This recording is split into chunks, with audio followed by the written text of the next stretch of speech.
it's taken me a long time to start sharing this story because I didn't want to sound crazy to people. I remember looking through the ambulance and I could see these paramedics working on me so fast and they were trying to revive me.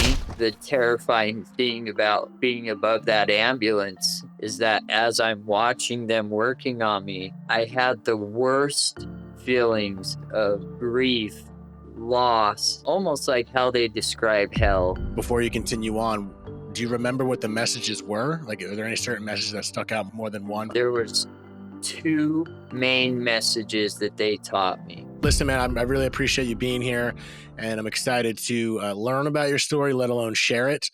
As I mentioned, I have a deep fascination with these near-death experiences that I found, some similarities here and there, but some great differences. So I would love for you to tap into when you had this experience, where that started, and we'll kind of go from there whenever you're ready. Okay. I mean, I don't want to give like a monologue that I've done before, not a monologue, but I'll give a brief thing that led up to my NDE, um, which a lot of people these days I know can relate with, is that I'm a recovering drug addict. Um, and that led to my NDE. I'm a very accident prone person since a young age. I've been hit by 3 cars, walking and on bicycles. Um, I've overdosed on top of a second-story building and just rolled off down onto a car.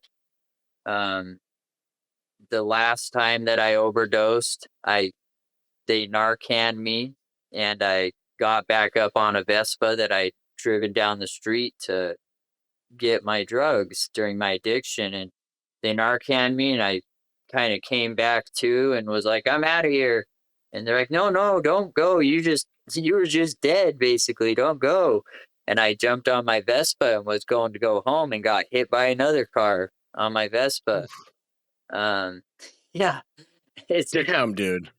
I know it's crazy. Like, we went to the hospital today because I needed some medical records for some stuff going on in my life. And we asked for the medical records, and they're like, "Yeah, we can print them out for you." And then she came back and she's like, "So we actually can't print them out for you because you have over 300 pages. And so we're going to need to email you those because we can't print out that that many pages Jeez. from my experience." But what happened is I overdosed at that house and got back on my Vespa and went to come home, which wasn't that far away, a few blocks. Got hit by a car again. Somehow got back up and kind of fled the scene on my messed up Vespa with just blood all over it.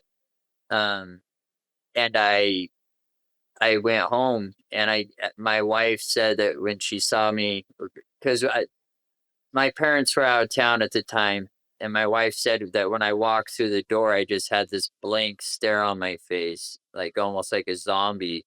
And I walked straight to the bathroom, and I guess I went to go do more drugs. And I'm very open about my past because I believe it can help people who are struggling also with addiction. But I was an IV user, um, and I don't remember any of this. So when I first overdosed, when I went to get the drugs, that's the last thing I remember. And then I got hit by a car. Don't remember that. Got home somehow. Um, and I know how I would do my drugs, and I would sit up on a high countertop and look into the mirror while I did them. And I guess I overdosed again, um, and fell just straight back, cracked my head on a tile floor even more. And I've been learning more about it as I've been sharing these podcasts because my wife and family members have kind of told me more of their side of the story. But I guess my wife just had this horrible feeling, um, whatever you want to call that. She had this intuition, this feeling to come check on me. And she came in the bathroom and I was on the floor with just a puddle of blood under my head. I mean, this is even after getting hit by a car and overdosing within the span of about 20 minutes. And she called the paramedics right away. She said, I mean, I was blue, purple. She couldn't revive me. She called the paramedics. They came and started trying to revive me, and they realized how serious the situation was and that I had a very bad traumatic brain injury. Um, I guess what they did is they, opened my eyes and shined a light into the bin. One pupil was the size of a pinhead, the other one was just the size of a dinner plate.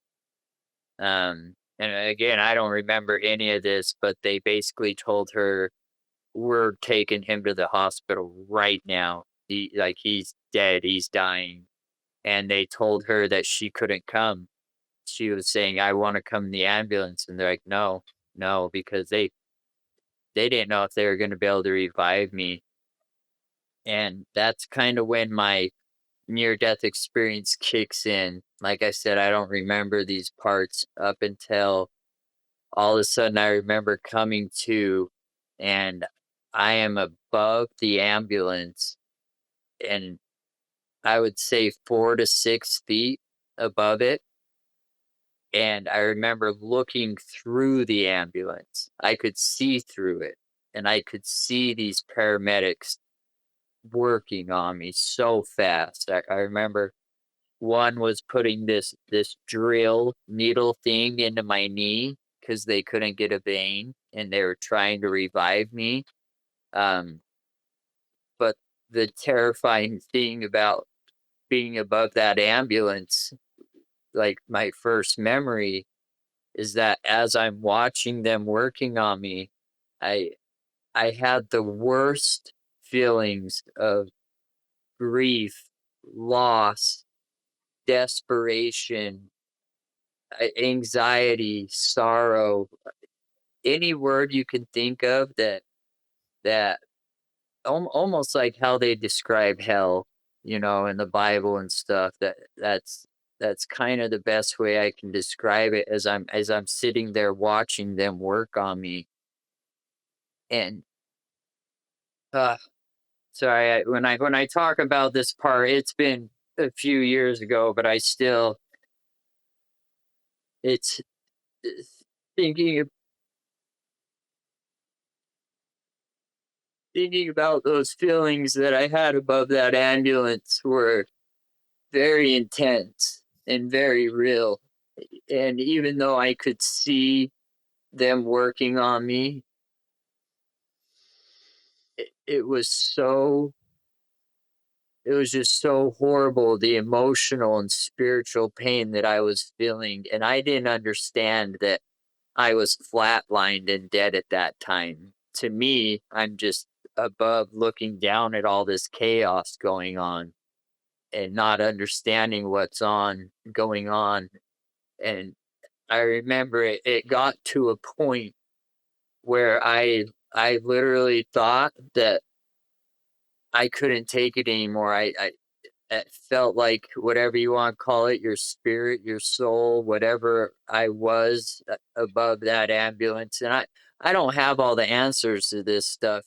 People have written me and asked for more specific answers, and I tell them that, dude, I'm just a little a kid from Utah that had never looked into near death experiences before. I don't even know if I necessarily would have believed him if I had, anyways. But whatever realm that I was above the ambulance was absolutely terrifying and horrible. And when it got to a point that I did not think I could, the best way I can describe it, spiritually take it anymore, the craziest thing happened. I mean, in a blink of an eye, I was standing all of a sudden in this huge grass field, and after my NDE, and I've listened to a few others. People explain, going through tunnels and stuff like that. That wasn't my experience. I went from feeling like I was basically in hell, and confused, to being in this grass field, and I just remember the peace that was all of a sudden with me, the comfort, and I was there alone at first, and I looked down at this grass, and the color of the grass, David, I can't even explain to you. Um, it was like emeralds, almost. I guess you could say it was emerald colored. But the coolest thing is that this grass loved me, and I felt it. And I know that's crazy to say. This is what it's taken me a long time to start sharing this story, because I didn't want to sound crazy to people. I knew the truth of what happened and what I experienced, but I held it in for quite a long time. I even just only told my family just months ago about it finally. Um, but that grass loved me, man. And it's so hard to explain because I could see each individual blade of grass, even if I looked way out farther, I could still see each individual blade of grass. And I mean, I wear glasses, I don't have good eyesight, but it was the craziest feeling to experience something that, like, here on earth, that you just step on, walk over, mow, whatever you take for granted. Um, there it loved me, and it was comforting me. And that's a hard thing to explain, and that's a scary thing for me to explain at first when I first started, because it does sound crazy. Um, and I saw off in the distance, and I would say about a quarter mile away was just this hill, like a rainbow shaped type hill. And from behind that hill were these indescribable color of lights coming up, but almost individual beams. And the way I've described it is, if you were to shine a spotlight from behind a hill, if you're standing back, you would see that single spotlight. Mm. But there were just numerous individual lights coming up from behind that hill, and, and the color of them, it's like it's like you were to put a diamond on top of this spotlight, and if you've ever shined a light into a diamond and seen the refraction of that, that's what those colors looked like. And so I'm sitting there admiring these colors almost in awe, just wondering, I mean, still being comforted, but wondering what the heck? Like, how did I Mhm. just go from feeling like I'm in hell to having grass love me, to seeing these beautiful lights? And then the next coolest thing happened as I'm sitting there just in awe of these lights. I felt certain lights were my family members. And when I say I feel, it's so hard for me to put into words this experience that I had, because it doesn't do it justice. But my grandpa, who had passed away in the early 2000s, he he was this reddish light, is the best way I can describe it. And And even though I didn't see him as a person, I knew this light was him. And he basically came and gave me a bear hug and just said, "I love you, Landon." And I knew it was my grandpa. And then I noticed another light that was like a purplish one. And this one was my niece, who died in a car accident. at the age of, she was about 16, and she did the same thing to me. Like I said, it wasn't like they came as a person to me, but the light that I saw, it's like this invisible force of their essence or being came and hugged me and just said, "I love you." And that reinforced with to me that my family members that had passed away were still alive. Wherever this place was, I don't claim to know. I mean, it was a grass filled with a hill, and those lights were behind the hill, but they were reinforcing to me that yes, we are still alive. We are still your family members, and we love you no matter what. Because like I said at the time, I was homeless. I'd come to my parents while they were out over in Australia. Um, I came here, and that's where I overdosed, and I was not living a good life. I mean, I've always been a very kind, loving person, but addiction and it, I'm sure so many of your listeners can relate, whether they've had addiction themselves or they have family members who have gone through addiction. It seems like everybody in this world can somehow relate to addiction in one form or another. And I was not living a good life at the time. I was a liar. I was a thief. I was a cheat, a robber. I was homeless. I was a heroin addict. You know, I was doing things in order to feed my addiction that I would normally never do, um, ever, ever do. And there's things that I'm ashamed of. That's why it's kind of hard for me on these big platforms to talk about it. I do it because I want others to see that they're not alone in this life of what they're going through. But I was loved over there. It I'm not saying that there's not consequences for what we do in this life, but I am saying that I was loved purely over there, even though I've been doing these things in my life. And this is where it gets even a little crazier, is when I started yearning to go back behind that hill because of the love that I felt from those two family members. I felt this presence to my right, and I didn't see this lady first, but I felt her.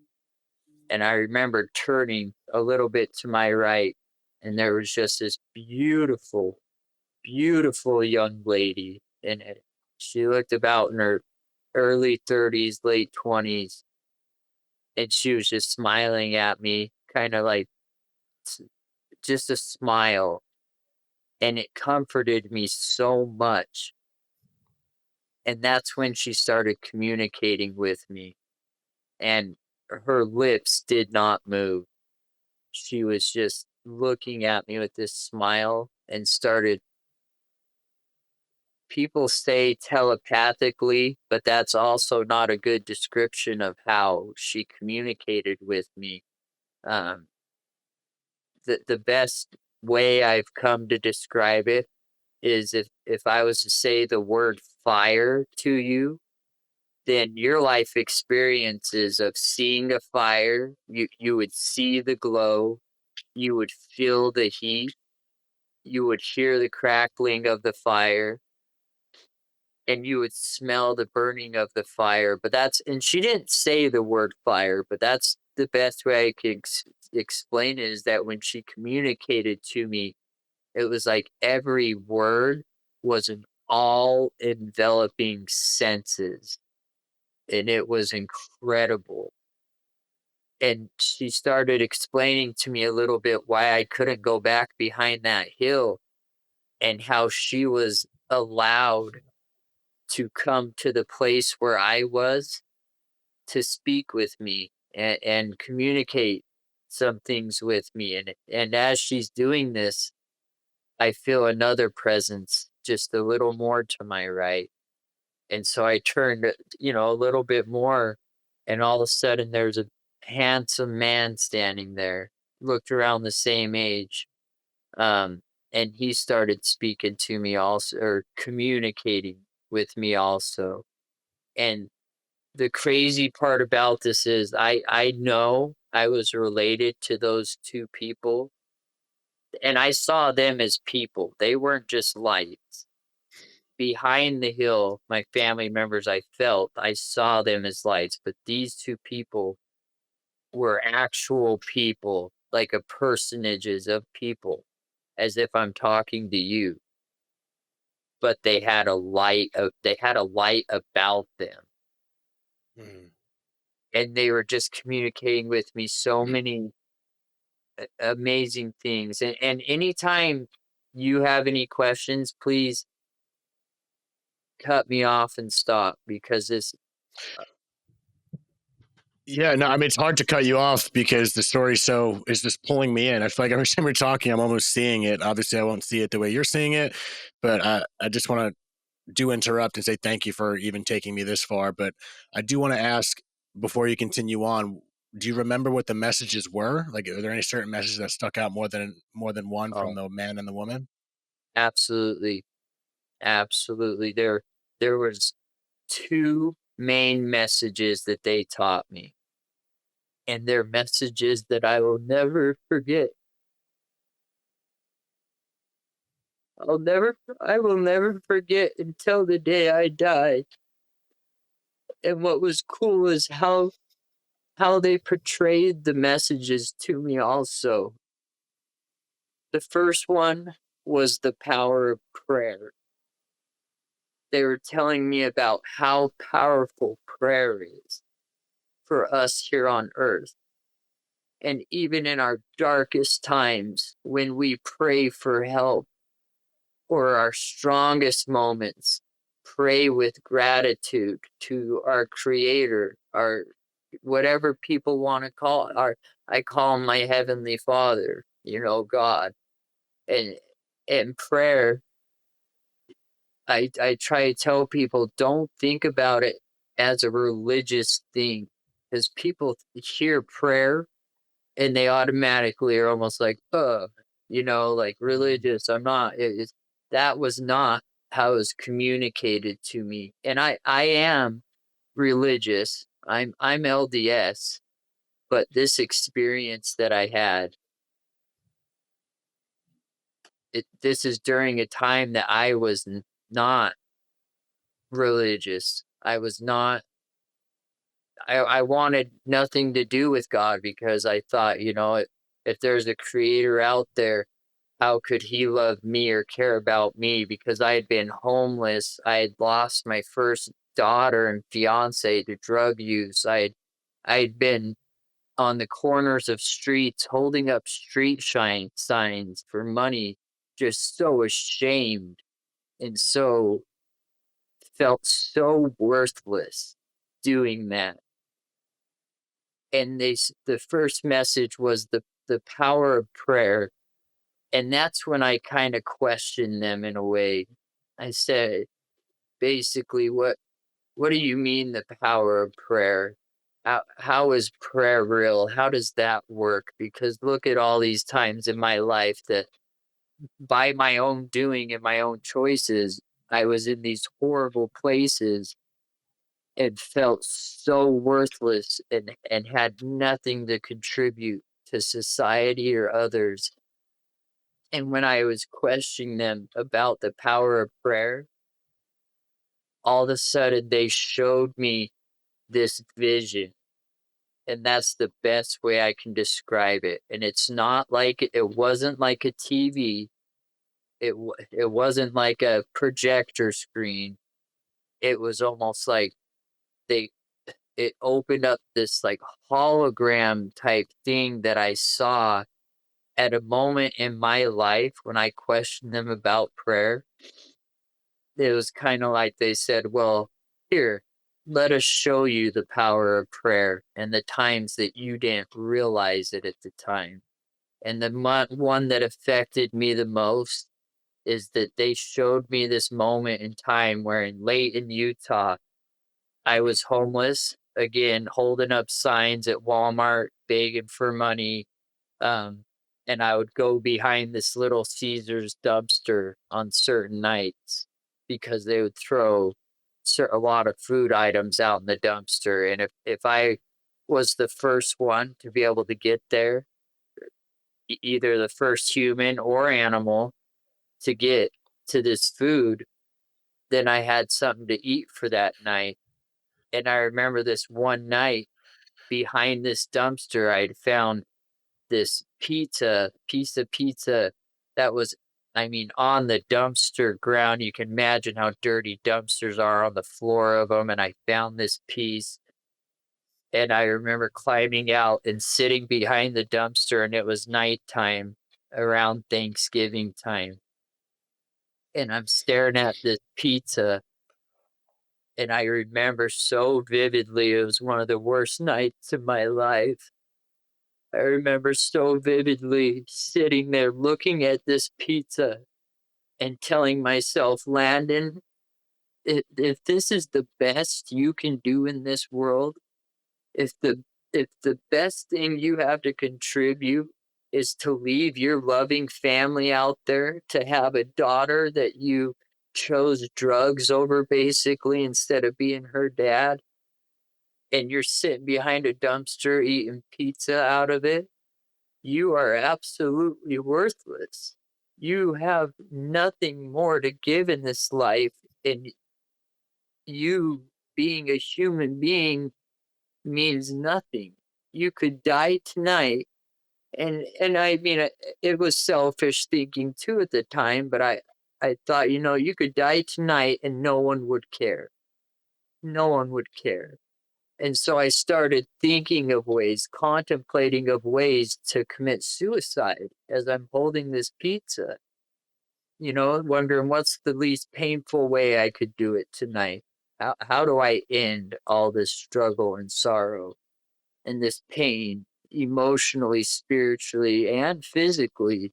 I mean, it was cold around this time too. And I remember as I'm thinking this, all of a sudden I felt this just hug come to me, like literally felt it physically, that someone came behind me and gave me just the biggest, warmest, I mean, pulled you in type hug.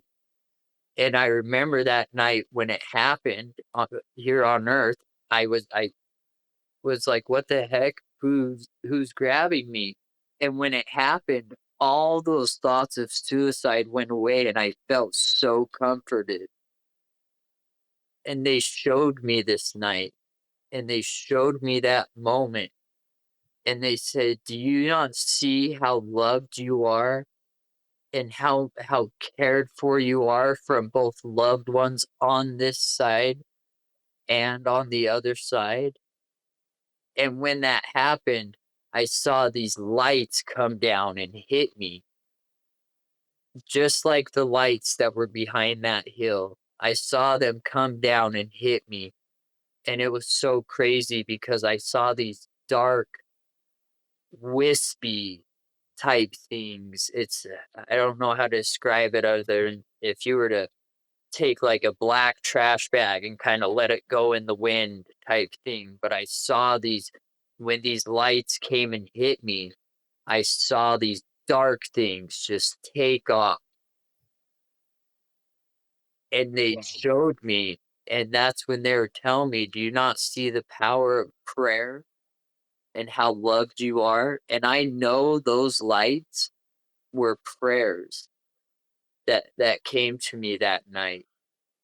And the thing about it is, people, my loved ones and others, friends, family, that were terrified they were gonna get a call that a body was found overdosed or dead, just some other homeless guy to other people. But to my family, they were waiting for that call.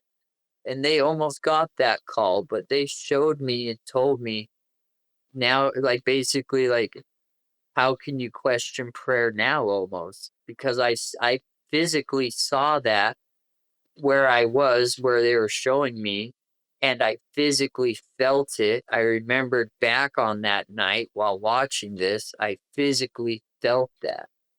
And so it was confirmed to me not only in this life, which at the time it didn't make sense to me, that hug to where I looked for someone who's grabbing me. It did make sense to me. I never connected the dots, but they showed me there, and they showed me that power of prayer. And what I'm so grateful for is that I know a lot of people, they pray and they think that it's just my prayer's not answered. I didn't see an outcome from my prayer. And the people that were praying for me during those times could have easily thought the same thing, but they didn't know that in that moment their prayers saved me from committing suicide. And so if they would have given up on the thought or even having a little bit of faith in the power of prayer, I wouldn't be here today. And they didn't see the outcome of that. They didn't know that their prayers were answered in that moment. And Damn. yeah, it was something that I will never forget, and I will never ever question the power of prayer again. And it also made me realize that we can pray for certain things and we want specific outcomes, and when we don't get those, we think, well, a loving creator didn't hear or answer my prayer, and they could have thought Mhm. that. But no, it prayers are answered, and you just got to keep your mind and your heart open to prayers, because our creator has such a better plan for us than we can think of. And you kind of said it in a way that I've always pondered, in that, we want, specific to prayer, let alone just life, and we have plans for certain things, we have intentions for certain things, then they don't work out the way we envisioned it. I'm just relating the two between that prayer, how we may think certain thoughts or prayers, whatever you want to call it, are not answered because it doesn't happen the way we desire, like you said. But there's just that faith and that idea of just being open minded, if you will, that they'll be answered in different ways. And I can't even imagine how many times we just don't think they're answered, like you said, It because it might be show up in a way that's just unrecognized or not the way we just saw it. So I think the power of prayer, I've seen it, and I'm not a religious person, it just parlays it with faith at the same time. And it's easy to lose faith sometimes when you don't see certain things happening in the way that you fashioned it, or it's maybe not that obvious. I think it's just kind of just hang on to this faith that things are in the works behind us even if we can't see it happening. So I'm like, I don't even know what you said the second message was, but I don't know what's going to top that. But it what was this? If I'm not sure if you're, I don't mean to cut you off. It just no. really hit me with everything you just said. So if there's more to say about the first message, please continue. But I am fascinated in what the second message was. So, along with the first message after this experience, and I'll get into some crazier stuff that happened to here in a minute, but along with that prayer note, um, there was many times that I went to jail for drug use, that I know prayers saved my life by these crazy coincidences of me getting caught with drug use that sent me to jail, that literally saved me from being out there overdosing and killing myself. And again, it comes in ways that people don't think about. Like, you think going to jail is this horrible thing. And yes, it does suck. I went to jail for years. Um, and it saved my life. And I know that prayers were affected, that just the way the crazy stories and situations of how I would end up going to jail. and it literally, I know, saved my life. And again, people when they pray, they have this certain expectation of what our little feeble minds can comprehend of what's good for us. And so there's times that I went to jail, and those prayers were answered by other people, even by me. There was times that I was so just dead inside and felt worthless, and I prayed and asked for help to get me out of these situations that I was in, and I would end up going to jail. And some people might see that as this horrible thing, or how can a creator love me if I'm going to jail? In my eyes, I went to jail because a loving creator just saved my life and put me in a place where I could not kill myself through drug abuse and everything else. And so, as they're speaking with me and showing me the power of prayers, because like I said, I questioned it, and they literally showed me. And so, yeah, I feel fortunate that I literally, because I question prayer also. I feel fortunate that I literally got to see the power of prayer. I got to see it come in lights and save my life. And I was explained by these two wonderful beings, whatever people want to call them, angels, spirit guides. I like I said, I'm not here to give definitive answers. I'm just here to share my experience. Um, Mm-hmm. and they showed me that, and that I will take with me for the rest of my life. And that's how I make it through a lot of this world is prayer, man. Because there is a lot of darkness in this world. There's a lot of evil, but there's also so much good and so much happiness. And it depends on what you're looking for. If you're looking for bad things, or you're only focusing on bad things, bet your bottom dollar you're going to find those bad things, and bad things are going to continue to happen. But if you're trying to focus on the beauty or focus on the good things, it's incredible how much depression and anxiety can leave your life when you just focus. Like for me, I'm going through a really hard time right now. It, and I'm just gonna be 100% truthful here. My wife had a relapse, and she's in rehab right now, and so I had to separate away from her for a bit because I couldn't be around that. Because as a drug addict, I don't think I have any more lives in me, man. I've died so many times, not just even during this last traumatic brain injury, but I had to separate. And so she's in there right now. And so it's hard for me in life right now, being a recovering addict and dealing with this and trying to support her. But I also have to tell myself every day, because I when she relapsed, she overdosed, and I had to give her CPR.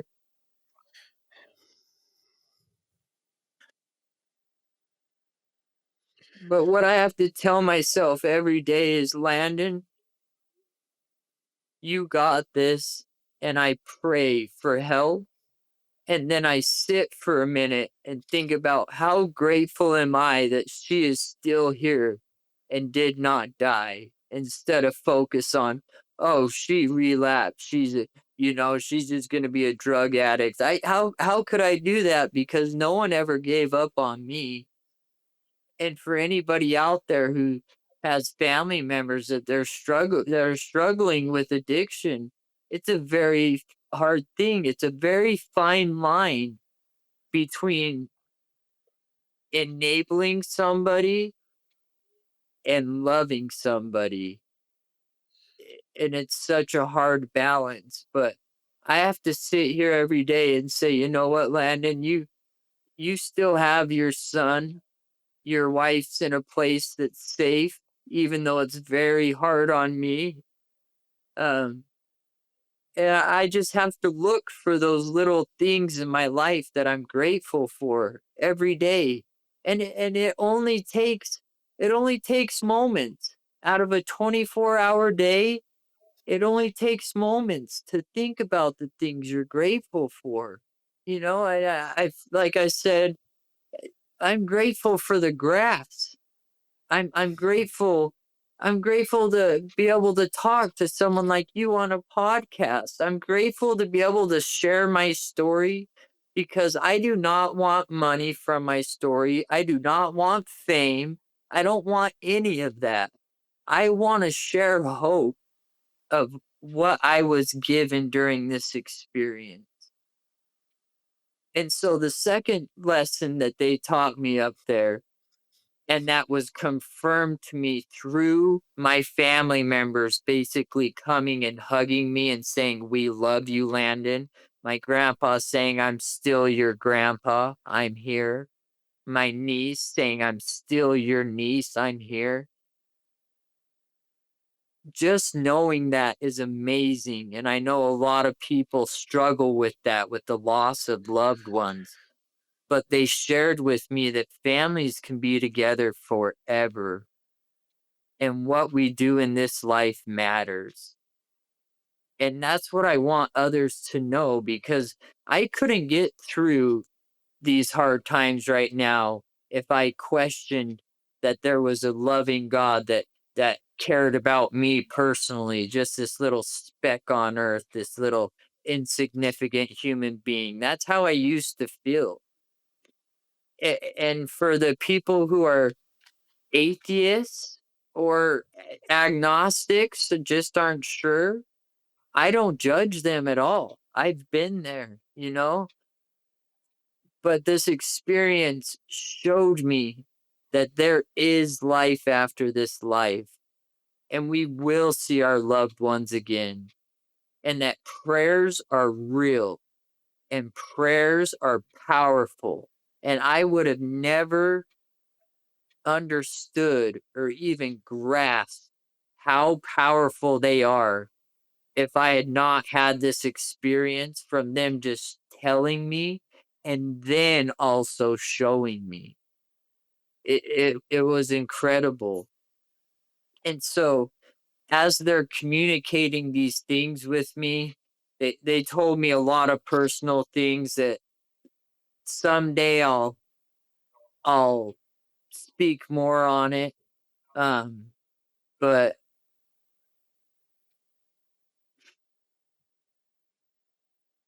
there's some things that I'll speak more later on about, but That's okay. Yeah, that's okay. those are the two main things. Um, families can be together forever. You will see your loved ones again, and prayer is real. Don't ever give up on prayer, thinking that it's not being answered because it is being answered. Maybe just not in the way that you were so intent on it being answered. Um, because there's many That's loved ones beautiful. out there that coulda gave up on praying for me, and I wouldn't be here today, I don't believe, had they done that.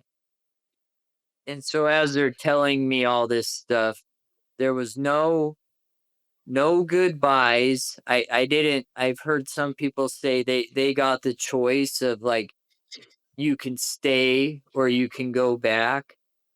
I didn't get that choice.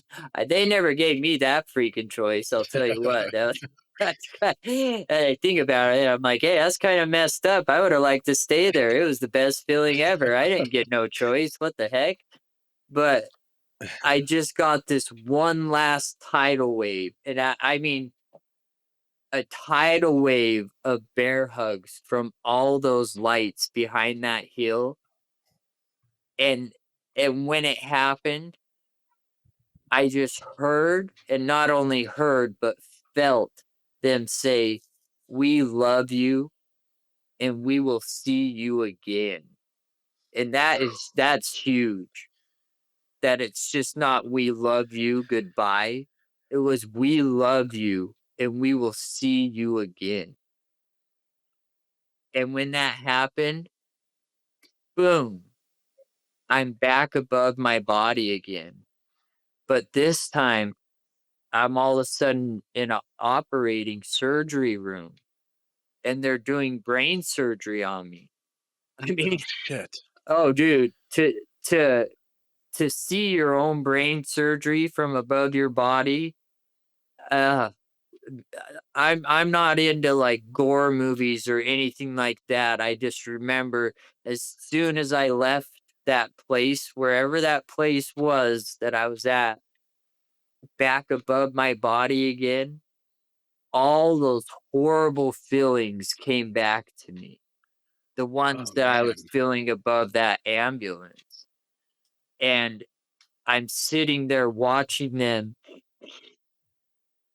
perform a cranioplasty on me. I mean, I could send you pictures. I don't know if they would allow it on YouTube, but it was gnarly. I got cut from here back to here, back up around my ear, had it opened up. They had to drill a few holes in my head to put stents in to drain spinal cord fluid, blood, all this stuff to release the pressure.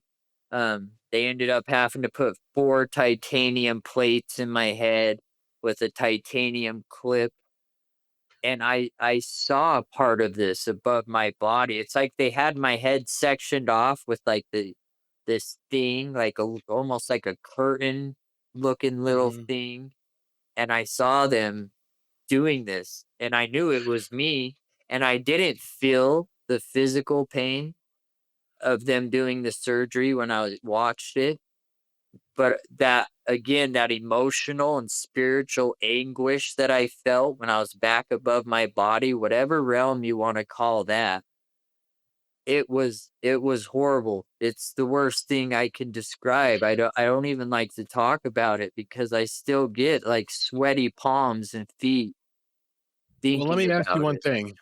Just want to ask Yeah. you one thing about that. So you're explaining you felt these heavy emotions, the sorrow, and that I don't want to say darkness, but those shitty feelings, for lack of a better word.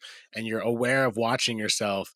But at this point, are you aware to realize that you're in this spiritual plane, or you feel like a human again, even though you're outside your body? Like, what was that experience viscerally for you? Like, where are you at that point in regards to understanding where you are?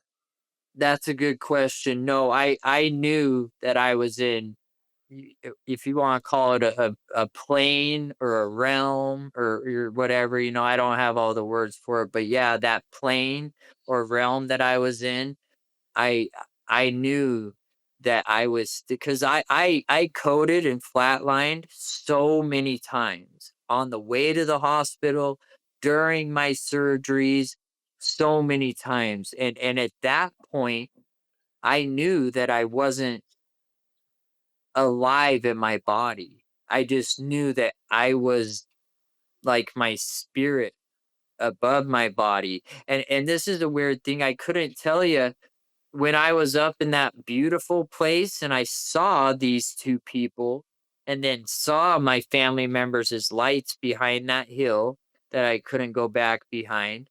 I don't ever remember actually looking and seeing my body necessarily. And I'm not saying I didn't have some type of spiritual body or whatever you want to call it.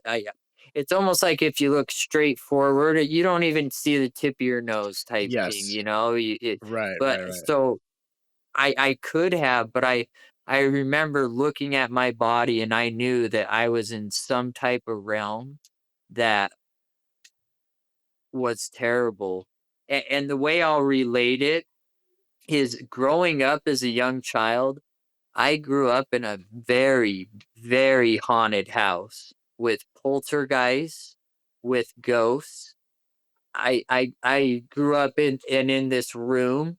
I remember when it first happened, I was laying in bed and I just felt this horrible presence and energy come over me. and I was like 8 years old at the time, and I'm laying there in bed, and I felt this horrible presence that, like, woke me up, and as I'm laying there, I went to go move, and I could not move any part of my body. And it scared me so bad, I went to go scream, and I could not scream. All I Oh could man, do was move my eyes from left to right, that's and sleep when I paralysis. Is that looked what in that's the called? corner of that room, there was this tall, dark figure, and it was so dark that even though my room didn't have lights, it was darker than my room, and it was just standing there, and I was paralyzed. There was nothing I could do. And it did that to me for so long, and I started explaining it to my family, and at first, some of them, "You're just a young kid, you're having nightmares and stuff." What It's not true, but I remember my mom telling me one night, "You know what? If it comes again, you say in your mind, 'In the name of Jesus Christ, I command you to leave.'" And as an 8-year-old, that didn't mean much to me, I didn't quite understand that, but it's crazy because this one night that it came, it's almost like it knew that I was gonna use Jesus Christ's name. And again, I'm not trying to make any of this religious. This is just really what happened.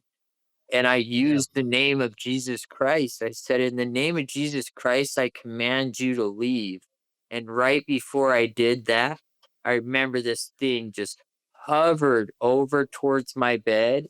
And if this is my bed, it bent down at the waist and was just right over me. And I could feel just the horrible energy. And I could hear, I don't even know how to explain it. It was like crying and wailing, and it was Oh weird man, it scared the weird shit out of me. noises. And it's like that's the first night that it had done that. Like I said, it was like a 7 foot tall black cloak thing, and it bent over me. And in my mind, I remember right then it popped in my mind that my mom said, "Say in the name of Jesus Christ, I command you to leave." And when I said that, this thing like made this loud scream noise, almost like nails on a chalkboard type noise. And it just boom took off out of there.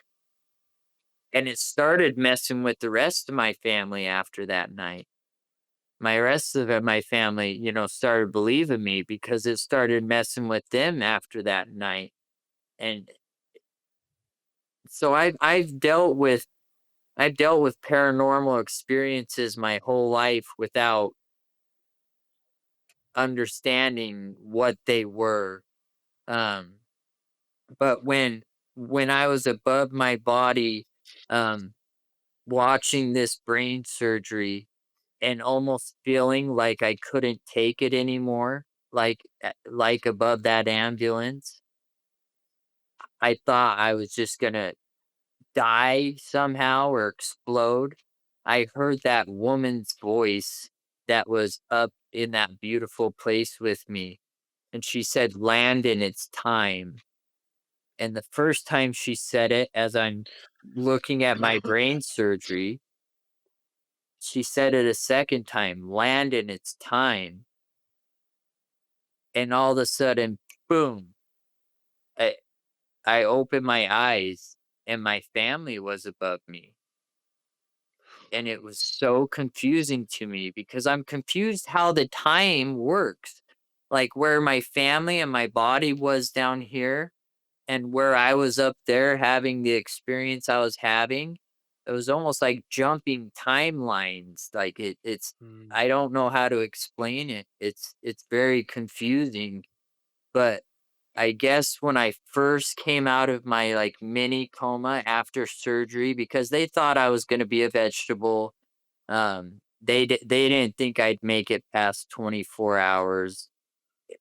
And when I did come out of like my mini coma, the first thing I asked my wife, and I don't remember this part, I said, grab my dad. I need a priesthood blessing, which is crazy to me because that's it's not something I would normally Right. ever say anyways, you know?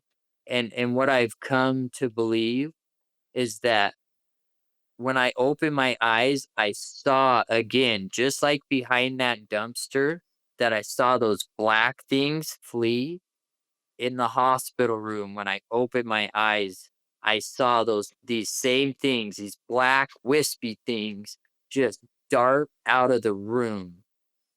And I believe it was from that priesthood blessing. And people can call it whatever you want, it like prayer, good intentions, good vibes, you know, sending love.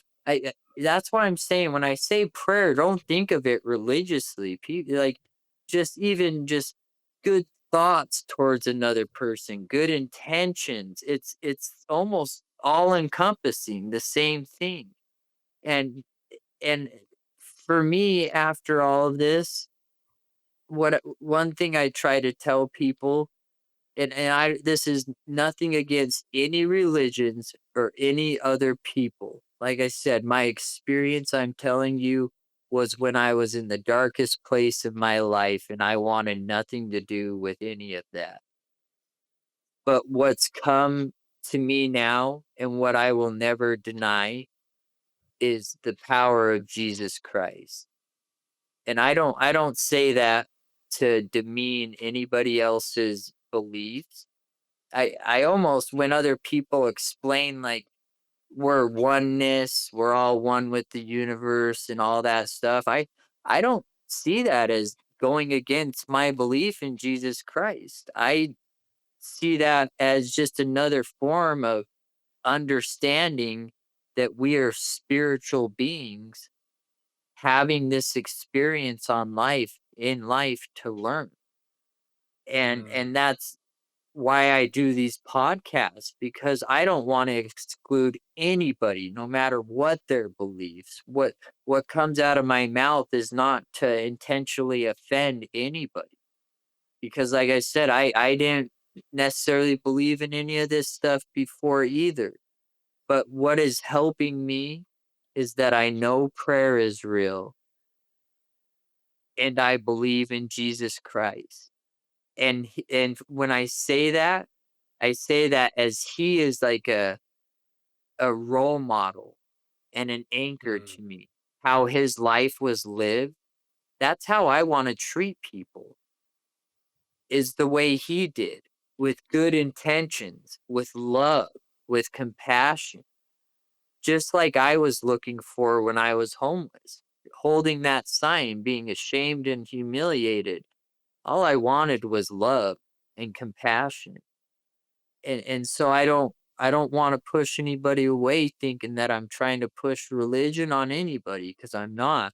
What I'm trying to share is hope of my experience that I know we can see our loved ones again, and faith that prayer really does work, and I've seen the power of it. Damn, man, that is I don't even know where to go from there because there's so much to unpack and clearly how much it's shifted your life. It's one of those things where I always think, have you ever questioned why this happened to you and why some of these experiences, these near death experiences, or people in similar but never the same situation don't have the same experience or something so revolutionary, excuse me. So when I hear, because like I said, I didn't look into these near death experiences even after I had mine for over a year. I didn't even really look into them. It was something that I kept inside. And so since I kind of started doing these podcasts to share my message of hope to others, I've heard these other near death experiences and kind of their experiences, and And I'm not going to say they're not real or it didn't happen, because I wouldn't want someone to say that about mine, because it was a very sacred thing that happened to me. I hold it very dear. And so Mhm.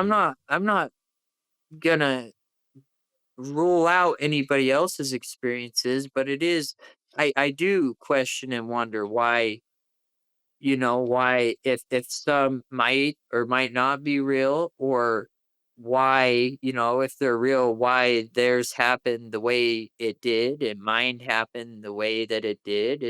It's a very voodoo and just a complex concept that people, a lot of people aren't comfortable talking about. And that's why I love how you're doing your podcast, and you allow people to just express what they felt from it, and what came from it, and what they think of it. Because what happened in my near death experience that happened a few years ago, over time I've had hours upon hours and hours to think about it, and think about why this, why that, and it's, my thoughts on it have changed a little bit. And and for me, um, religion has helped me as like a guiding post almost.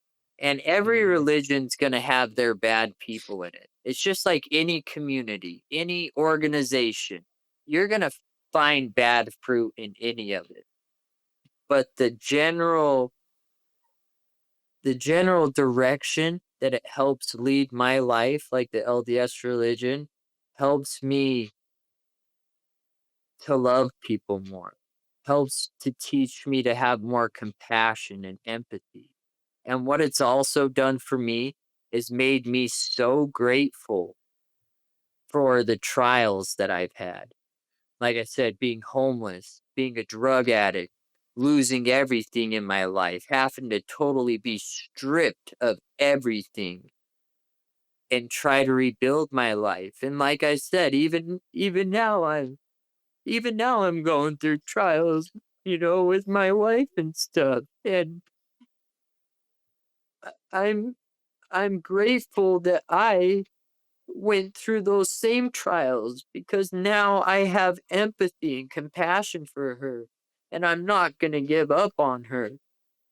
And I won't give up on anybody. When I see a homeless person on the street, I don't just drive by and think, oh, get a job, or oh, I don't think bad things anymore. I think, man, that is someone's son or daughter, and they're going through a struggle in life.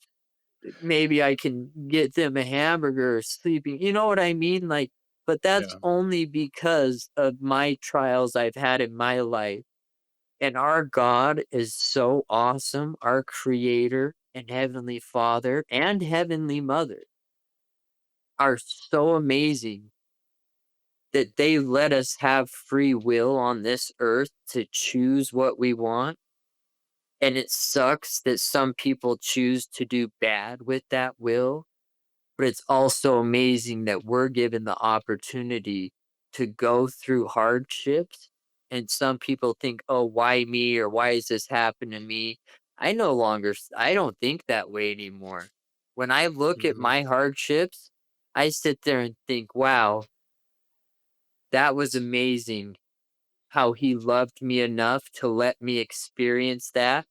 And then when I had my NDE, show me how I was helped to be carried through that.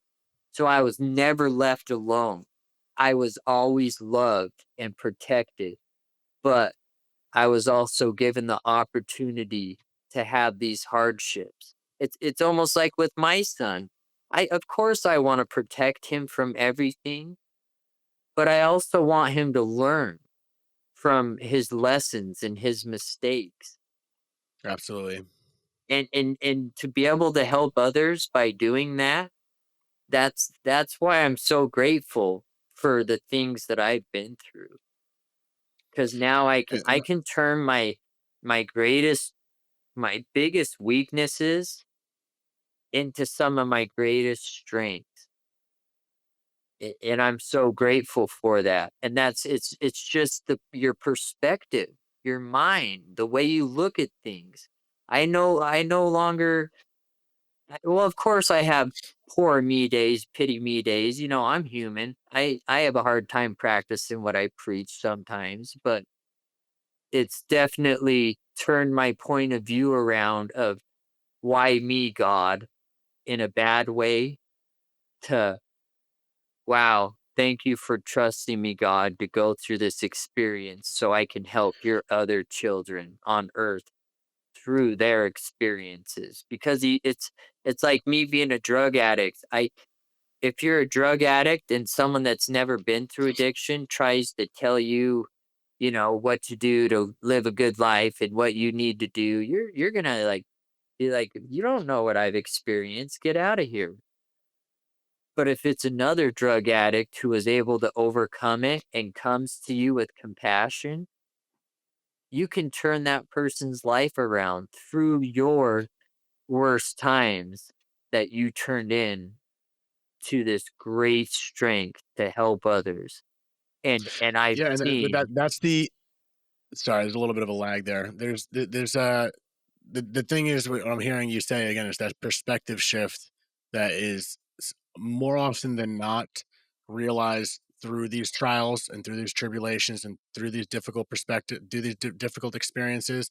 But I feel like the next step for that is when people listen to stories through other people and listen through other people's experiences and seeing their perspective shift still can have a very powerful impact on people, which is why I think it's so important to share stories like yours. So some people may not, they may have flatlined that I know I've heard on over the internet, and people that I've had on that have flatlined that see nothing. And then when you hear those stories, starts questioning, well, they saw nothing. So this, that, and the other. Well, yeah, but also maybe that is something that just didn't have to be revealed, if that makes sense. Because it seems like this experience that you had was so igniting for you to take your life to a different direction. And then maybe the people that have a near death experience that flatline and see nothing didn't need that experience, but it just goes to something that's just completely incomprehensible. And it's just that perspective shift that you have to have gone through what you go through and be going through things right now and still be able to see the silver lining, if you will, is such a massive shift for anyone that I hope pulls from this experience. Yeah, there's so much amazing, wild stuff that you shared that is just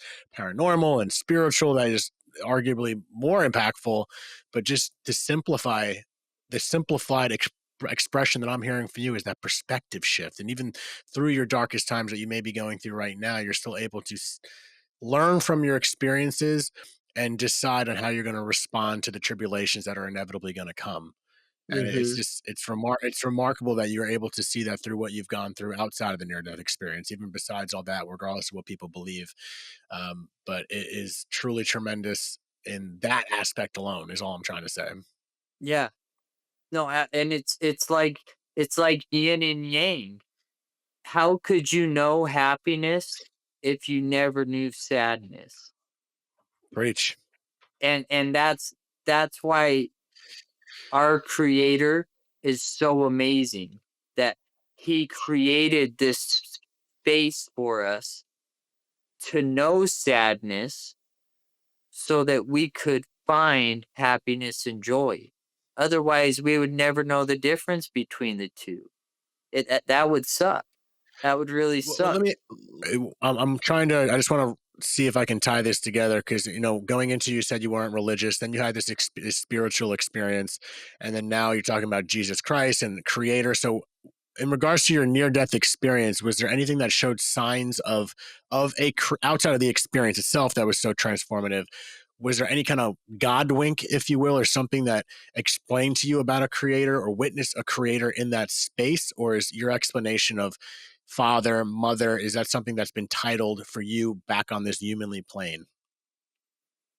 I've had I've had experiences through prayer and through Mm-hmm. other things here on earth that have 1,000,000% confirmed that we have a God the Father and a God the Mother. Um, one of those experiences was actually it's very personal. I've only told a few people, and I'm sorry, I'm not. I'm not going to get into it right now on here, but I That's will okay. tell you that I I had an experience here on earth that, again, totally 180 flipped me upside down, that let me know that there is a God. And up there, one cool thing is those two people that were beside me, at least up there, they told me that they were allowed to come to that spot to speak to me and tell me these things. Like I said, my other family members that I felt were behind that hill. Whatever behind that hill is, I don't have an explanation for it, but those two people told me that they were allowed to come to that place to speak to me from what I assume is our creator, God. And so that was kind of a, even then, was a statement that stuck with me, that Hmm. those two were allowed to come there with me. Um, on this earth, since that experience, when I pray with an open heart and mind, because I've seen, I've seen the evidence, and I know a lot of people wish they could so they understood better. But when I pray with the open heart and mind, I see so many miracles that other people would call coincidences, Right. that I see absolute miracles. And there's when it comes to like people that talk about reincarnation and stuff, like I know your father died on 9/11 at the Twin Towers. I have very personal family members, like I said, that have died also. And so even I'll bring up this subject when it comes to reincarnation, I I want everybody to be searching for something, to be searching for some meaning. You don't have to follow exactly what I say, and I won't judge you for it. I judge nobody, but when it comes to reincarnation, that's a dreary thought to me, to think that, say, your dad, or your or s- people with children, your mom, other people who, to you, that will always be your dad. I would not never want to think that he was on the other side of the earth now, being someone else's son or dad, because that's your dad. He is a unique soul that had a unique body on this earth. Reincarnation is, I don't believe in that, because I believe, again, when my family members confirmed to me that they were up there, and they said, "Yes, we are here and we love you." And when that goodbye happened and they said, "We love you, we'll see you again," that didn't mean that they were on the other side of the earth, reincarnated as some other family member for someone else, just for more experiences. I know that our God, our heavenly Father, created us personally and uniquely, and our family bonds can last forever. Like I said, I don't mean to bring that subject up in a touchy way or a bad way at all to you, No, but you're good. You're good. your dad is always going to be your dad. He is somewhere still as your dad, learning and progressing. He's not somewhere No, else on the other side of the earth, in India or something, being someone else. And so when people talk about reincarnation, and we're just some primordial soup of learning in the universe, and just we go on from one experience to the next, I want to have more experiences after this life. I felt wherever that was that I was at, up there, I'll call it, was amazing. And I can only imagine being there with my family that I love, with my mother and father, with my son. I don't want to imagine going through this life and then being reincarnated back on this earth and having new sons and new wives just for more experience and then going through it again. I Right, but believe let me. I that our just want to interrupt on one thought there. There's a bit of a lag for anyone listening, so it's hard to find the interjection point. But I totally get that perspective. At the same time, I'm coming from a theoretical, imaginative standpoint because clearly I know nothing. But at the same time, the way I see the reincarnation, and from what I've heard from past life stories and other different experiences, is I think sometimes perhaps in this experience where we see, like my mom had a near death experience and she saw my dad in a similar way you were saying. She didn't see a body, but it was a knowingness. It was my dad, it was her mother, it was her father, it was her brother. And I wonder, and from what I've collected from other experiences, as the body that you just came out of, that's the way you see them. But perhaps there's other levels to this where when we connect with those souls, our souls and that souls, in that small transitionary period, we would recognize them as my dad, for example. But when we get to another level, it's just a soul that we may have crossed paths in other experiences. So when we think about reincarnation, perhaps in the way you're explaining it, we're thinking about it immediately as if they're going to definitely reincarnate while I'm still alive. But there's been past stories that, again, I've only heard speaking from a very convoluted explaining method right now, is that perhaps my dad, we may go in another life perhaps connect again, or in a past life he just wasn't my dad, but he was my son or he was my friend. We still had the same soul family, if you will, through different bodies. So I understand the idea of like, yeah, I don't want my dad to be someone else's father, and maybe he will be in many potentialities of this multiverse, if you will. But also maybe my dad was just my brother in another life, so we experienced the same souls are having the same experiences together in different meat suits, if you will, but it's still the same soul. And then maybe through that transitionary buffer period that I've seen near death experiences had, might just be one part of it all. And so in the next level, as opposed to a transitionary period, we don't. There's no. It's not comprehensible from a human standpoint. Oh, that's my dad. No, this is that soul. I recognize that soul as all these different parts. So the way I see the potentiality of reincarnation, yeah, that sounds weird to think my dad would be a father to someone else.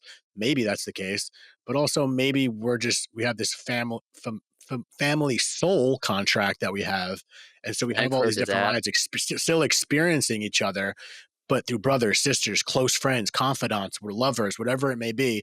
As weird as that means, I'm not comparing my dad to a soul that I'm going to love in that way. That's fucking weird, but you know what I mean? Like all these different experiences that we have, and maybe that's the way it goes. So I don't know. I'm just having a rant time right now, but that's how I see and have heard the reincarnation aspect. Like just because they're passed around doesn't mean they're immediately going to reincarnate. Maybe they will, but maybe they're not going to reincarnate for another 1,000 human years, or if you will, and vice versa. So I just wonder if that buffer zone when someone like you has this amazingly beautiful, powerful near death experiences, part of me, and maybe you know this, you can answer this, like was there any inkling that that was just a piece of the veil? You know what I mean? Like they're giving you a small taste, and you have to understand, you have to see your grandfather as your grandfather because you're not fully separated from your body in one way because you're still coming back. So you're only getting like a peek behind the veil, if that will. Did you get any feeling of that? Like I only got a glance of it, but then there's so much more beyond that that I wasn't able to see. I I I totally understand what you're saying. Um, to me, see, it's so hard for me to express into words what I felt, I'm sure. but kind of like what I tried to say was when they gave me those emotional and experiential hugs and told me, I'm still your grandpa and I still love you. It it wasn't a buffer zone. I felt that they were up there still learning, Hmm. but they were still themselves. And what I believe wholeheartedly, and I've heard that, people say kind of what you just explained there too. But what I believe wholeheartedly is that we are unique human bodies that were made for this unique world, for our unique spirits to come together. And I believe that your unique body is only tied to your unique soul.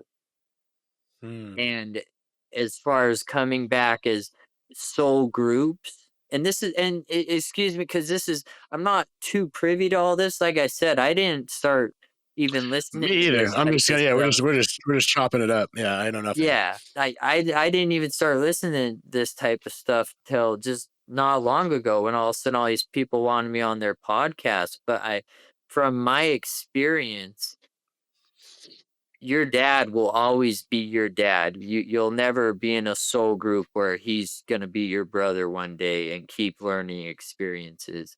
I believe that you'll be together again and continue learning, and that father-son bond relationship will never die.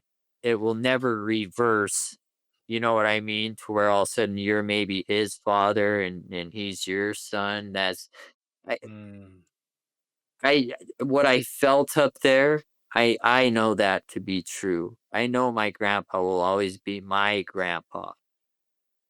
love that. And and, I love that. Yeah. but that's when people are trying to explain things that way and searching for some type of hope in that way, I don't bash on them for it. I want people to find some type of hope in whatever way they can. And if that gives people comfort to think that way, awesome. You know, I don't bash I on them. love It's that. awesome. I want people to find comfort in this world.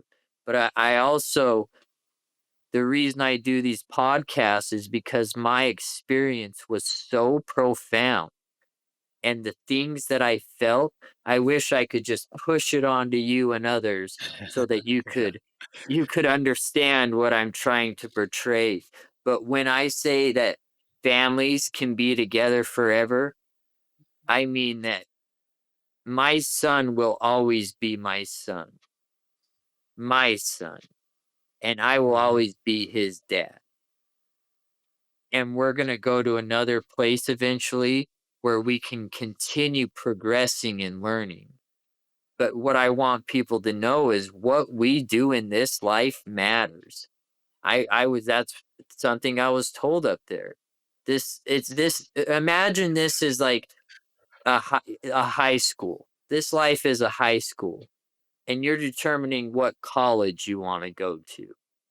And so far I chose a really bad high school. The way that I've the way that I've lived life and the things that I've done. I'm a I'm in the slums on the high school part, but Yeah, yeah, I right, yeah, right. aspire to a better college. And so what we do in this life matters, and our family ties will always be our unique selves with our unique bodies. And I believe, and I'm not bashing on anybody else's beliefs or anything. I love when Yeah, people no try worries. to You're good. find something to comfort themselves through this hard life. But from what I learned and what I experienced, and when I say learned, it's what I felt, which is so much more than words. Hmm. That that we are family ties can be united forever.